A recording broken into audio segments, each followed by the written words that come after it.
عجیب اور حیرت انگیز بات پڑھنے کو ملی۔ ہم یہ کہتے ہیں یا اللہ ہمیں بے حساب بخش دے، لیکن ایک بزرگ ایسے گزرے ہیں، وہ کہتے تھے یا اللہ میرا حساب کر۔ ایسا کیوں کہتے تھے؟ آپ بھی جب سنیں گے تو آپ کے بھی مزے کو مزہ آ جائے گا۔ آئیے چلتے ہیں۔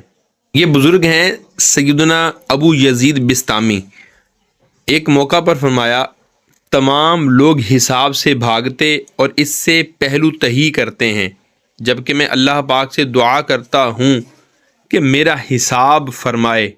جب اس کی وجہ ان سبب پوچھا گیا تو ارشاد فرمایا اس امید پر کہ اللہ میرا حساب کرتے ہوئے فرمائے یا عبدی، یعنی اے میرے بندے، اور میں اس کے جواب میں لبیک کہوں۔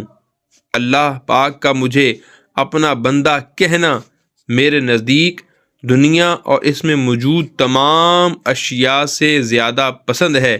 اس کے بعد وہ میرے ساتھ جو چاہے سلوک فرمائے۔